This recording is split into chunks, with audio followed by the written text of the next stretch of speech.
This is Rahim Rashidi, or Mr. Kurt, from Washington, D.C. We have Honorable Thomas Kaplan, Kurdish friend first, and founder and chairman at the Justice for Kurds. I know you are super busy. Thank you very, very much for this great opportunity. Let's start by event you holding tomorrow. Could you tell us about the event that you are holding tomorrow, please? It's a pleasure, Rahim. And it's a privilege and an honor to be with you on this show, as well as to have the privilege of serving as chairman of Justice for Kurds. Tomorrow, we will be kicking off a 4-part series on the Kurds in the Middle East at Yale University. Tomorrow's panel will consist of Bernard-Henri Lévy and myself in discussion with Emma Skye. But most importantly, we will have the great honor that the keynote speaker at this conference will be Neshirvan Barzani, the president of the Kurdish regional government. And this is something that we truly, truly, truly appreciate. Our role at Justice for Kurds is to make sure that the Kurdish people, their culture, their shared interests and shared values with the West are front and center. It's not only that we wish to promote the virtues of the Kurds, but it's that we seek that ultimately they will have justice in all those lands in which they inhabit. And the opportunity that we have to be able to show the Kurdish people how many friends they actually share in the West is a great, great, great honor for us. Honorable Kaplan, this kind of events and meetings, how is important for the West to educate not only government and experts, the middle class of the West, in your opinion, please? When we started Justice for Kurds, one of the things which came as such a pleasant surprise for us was that whenever we would bring up the subject of the Kurds, anyone we spoke to would agree that the Kurdish cause was an honorable one. That's extremely important. We live in a very divided society now in the United States and in many parts of the West. And yet what we've shown at Justice for Kurds, if you look at our advisory council, is that we have managed to bridge this great divide between left and right. In Europe, we have socialists, we have conservatives. In the United States, we're balanced between Republicans and Democrats on those who say we want to be part of this experience. We want to show the Kurdish people that sometimes, even if their best friends are the mountains, we are all part of the Kurdish mountain chain now. And this was a revelation to a lot of people. It was a revelation in many government circles in the West when we were able to show just how popular the Kurdish cause is, that it's not a minority view, that it's not a niche of people who are very passionate. And don't get me wrong, we are extremely passionate about this cause and the Kurdish people. Bernard-Henri Lévy is absolutely the Kurds' best friends in the West. I myself am only second to BHL in this, but I shall overtake him. I shall overtake him in the spirit, the best spirit of Peshmerga. But suffice to say that Bernard-Henri Emily Hamilton, who is our executive director, and myself are committed to doing whatever it takes to keep the Kurdish cause front and center, and not just speaking about it, but advocating for it, whether it's in the KRG, whether it's in Rojava, whether it's those who seek peaceful autonomy in Turkey or in Iran. As far as we are concerned, the Kurdish people both deserve to be able to have freedom and have shown that they are responsible and should enjoy that freedom. The Kurdish people are part of the solution for the Middle East. They're in no areas are they part of the problem. How many people can we actually say that about? They're the good guys. We have shared interests with them. The sacrifices that the Kurds in Iraq and Syria have made for the defense of the West, not just their own home countries, is extraordinary. The lives that have been lost, the wounded, we owe the Kurds such a debt of gratitude. But it's not just that, it's the fact that even during these harsh times of war, where the Kurds have managed to achieve control, they have done so with respect for minorities, with respect for other religions, with respect for women. They have not used crisis or the fog of war to suppress people and repress them, but rather to give them sanctuary. And so for us, it's about making sure that the things that the Kurds have done are recognized, not forgotten, and that actions are taken which can improve the condition of the Kurds wherever they are. We're not just about talk, we're about action. Right. And I would like to say something about the Emily Hamilton, and I called her Peshmerga.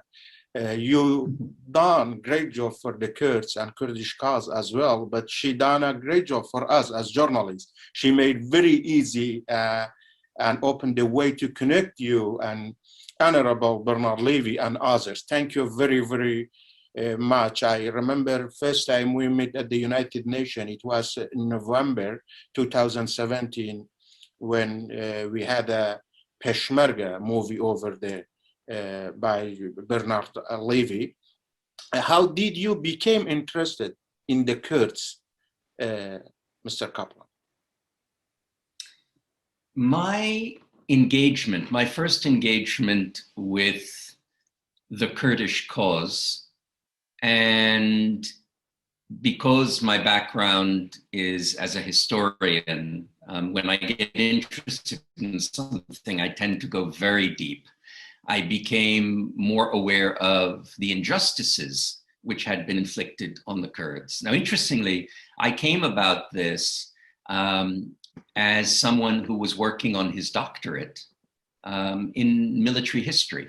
And I had the great opportunity to be able to continue my studies in history at Oxford University with one of the greatest military historians of his time, Sir Michael Howard. And I decided to focus on counterinsurgency, guerrilla warfare. One of the most famous guerrilla warfare experiences in modern times was the battles which were waged by Mustafa Barzani in Iraq. And when I was reading about the betrayal of the Barzani uprising by the Shah of Iran, I started to connect a few dots. And I came to a somewhat mystical belief that those who forsake, who betray the Kurds don't have a happy end. And I hope that those who are doing so right now, whether they're from the region or perhaps even closer to my home, take this to heart. In 1971, the Shah, who had been backing Mustafa Barzani, decided to make a deal. with Saddam Hussein on the Shatt al-Arab, the Treaty of Algiers. And in return for Iraqi concessions, the Shah dropped the rebellion that he had been assisting with the help of the CIA and with the help of the Israelis. And it was very traumatic for the Americans and the Israelis to have to leave the sides of their Kurdish friends. And I was very touched by this. At that time, Saddam Hussein was still in power, but I predicted that he was probably going to have a bad end. You know, the deal that he'd made with Barzani and the night of the exploding imams, if you remember this story.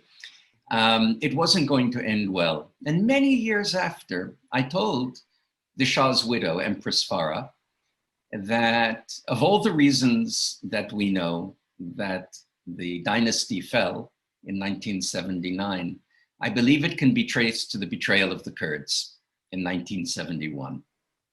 Now, I am a believer that over time, the arc of history will bend towards justice, as Martin King said.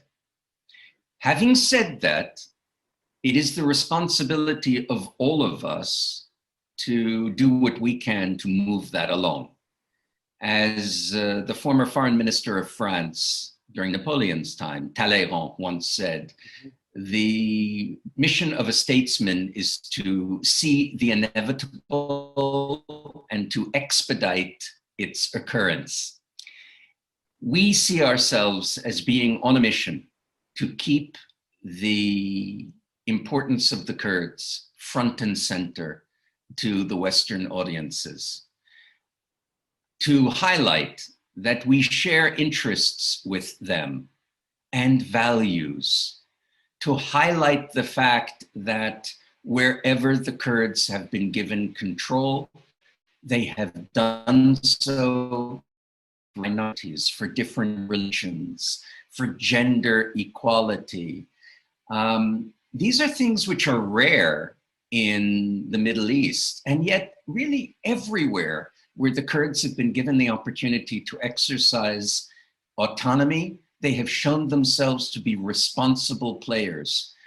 The Kurds are part of the solution everywhere they are, not the problem. And we have to embrace this. We have to be able to look something that is good and true and loyal and say, we are with you. We will not abandon you. Now, of course, I understand how difficult that is to imagine. Justice for Kurds was created in March of 2018, after the referendum in KRG, after the invasion, but only by several months. And of course, before one of the greatest betrayals in modern times, what we call the American Munich, the betrayal of the Syrian Democratic Forces to Turkey by President Trump. I would perfectly understand if Kurds said, we really do have no friends but the mountains. But I can assure you, Justice for Kurds has already proven beyond a shadow of a doubt that left, right, rich, poor, all races, creeds, find common cause with the Kurds. If we can build on the momentum which we have, and events like Yale are very important in that. The people who will be speaking are very influential, but we work across the entire arc. We speak with Congress, we speak with the political classes in Western Europe. We make sure that the bad deeds of those who are repressing the Kurds are publicized, so that those who understand that they think that they should be speaking for the Kurds can actually see that in the Western media, the Kurdish cause is very popular. There are very, very few people who will take the sides of those who are repressing the Kurds, whether it's Turkey, Iran, or anyone else. And we emphasize this. We emphasize that supporting the Kurds is popular. And I can tell you, it is.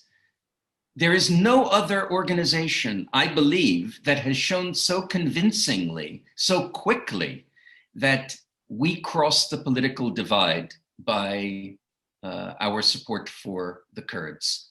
And you should, the Kurdish people should get some measure of encouragement that what we're doing is finding a lot of friends for you and working to mobilize those friendships to be able to improve your lives as well.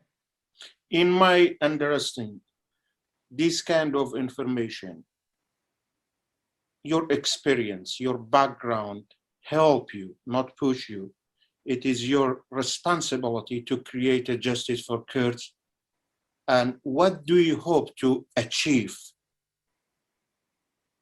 The first thing that we want to achieve, and it's almost embarrassing to have to confess this, is we have to, first of all, ensure that the Kurds will not be betrayed again. And that's why I say that it's embarrassing, because what we've done to the Kurds is outrageous. What President Trump did when he overlooked, even if I don't even know whether he actually even knew the facts, that 13,000 Kurds had died, 30,000 wounded, that the Kurds had taken in minorities, that they were successful militarily. How many allies do we have that actually win wars? To betray them was something which was a huge shock. In the United States, it was meant with horror by Republicans, even those who were too afraid to stand up to the president, and by Democrats. President Biden is pro-Kurd. Kamala Harris is pro-Kurd. Now, I'm neither Democrat nor Republican, so I'm not saying this with an axe to grind. I can tell you that the day that the SDF was thrown under the bus by President Trump, I had dinner that night, small dinner, just a few of us, with Mike Pompeo. And I liked Mike. And Mike came in, and it was very clear he'd had a very difficult day. It was that day. And I had no idea, of course, that this was going to happen. And I was shocked that he didn't cancel the dinner, actually. And when he came in, took off his tie, he asked for a beer. And I said, Mr. Secretary, I'm not going to spend the evening beating you up on what just happened to the Kurds for only one reason. Because I can't possibly believe that anyone with a sense of dignity, honor, humanity, loyalty could ever possibly agree with or condone what the president just did. But I will tell you this, I hope you had the shittiest day of your entire life. He didn't argue with me. There was nothing to say. In fact, I'll tell you something. He actually said, he's a military man, you know, he went to West Point. He actually said, if there were an ally who you would say is a textbook case of a great partner and a great ally, it would be the Kurds. Now, he made his decision, he stayed. There were others who were heroic. James Mattis, for example, Brett McGurk, both of whom resigned in protest and candidly are heroic. John Bolton had just left. And I think that was one of the reasons, actually, why Trump made that move with Erdogan, because Bolton was very, very strongly pro-Kurd. I have a joke with him. If you remember, about a year earlier, Trump had a conversation with Erdogan, and he was about to throw the Kurds, away earlier. And Bolton was in Israel, and he said, he was asked the question, he said, no, we're not going to do it. He basically rebelled against his own president. He said, oh no, we're not doing it. He refused. And he gave the Kurds an extra 6-9 months before Trump did it again after Bolton left. And I told him, and I'm going to do this, I said, one day, maybe in Erbil, maybe one day in Afrin, who knows, maybe JFK, you never know. I'm going to put up a statue to you, John, and it's going to be in the shape of a huge mustache, because that's what he's most well known for. And I think a beautiful sandstone mustache, John Bolton, would fit. The Kurds do have friends. We will mobilize those friendships to be able to advance your cause. But when you say, what do I want to accomplish? The first thing is no more betrayals. Once we get that done, and I think we're okay with that for the time being, then we want to move and take the cause higher and higher and higher, so that the freedoms of Kurds everywhere can be acknowledged, because they are entitled to those freedoms. They are entitled to those rights. They are the largest disenfranchised people without their own government. That is unfortunately, without their own independent state. They have their own government.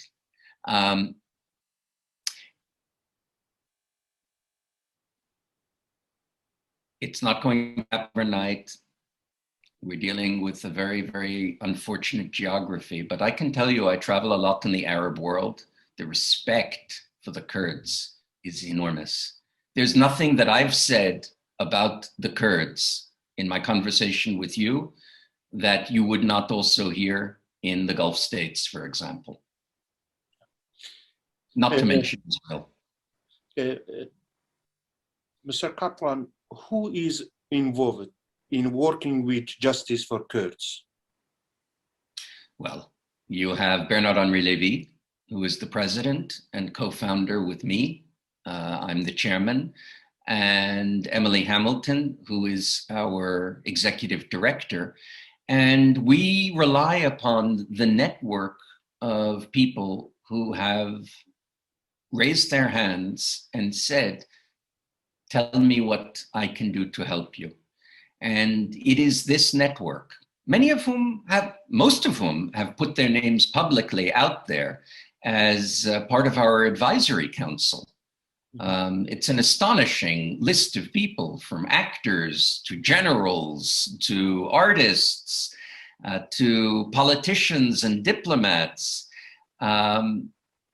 They all are there. We're going to see a number of them making appearances at the Yale conference. David Petraeus, for example, is an amazing friend to the Kurds. James Mattis. These are amongst the most highly regarded men in the United States. Heroes.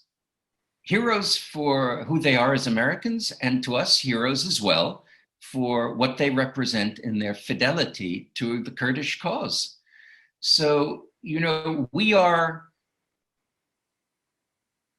the spear, perhaps, Emily being the tip of the spear.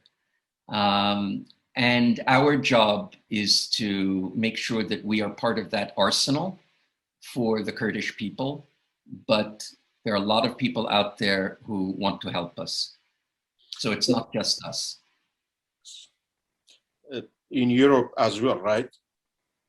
Of course, absolutely. the Kurdish cause is hugely regarded in France, from President Macron all the way through to all political parties. We obviously still remember the great memory of Madame Mitterrand, who was nearly assassinated in displaying her solidarity with the Kurds. But the same can be said in the UK.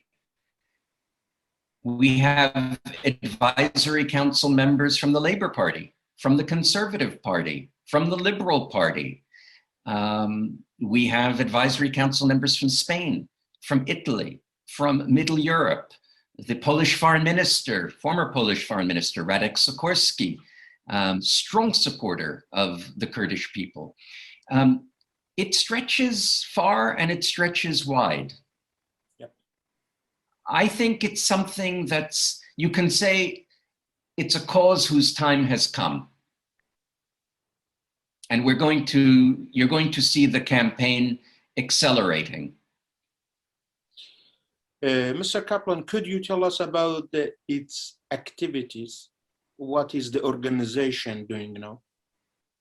The organization is applying itself across the entire front, not just promoting activities which support Kurdish culture, but politically working behind the scenes, sometimes much closer to the front than anyone would imagine, in world capitals in order to keep the Kurdish cause alive and in order to get support, some of it in writing, from the different constituencies in the United States.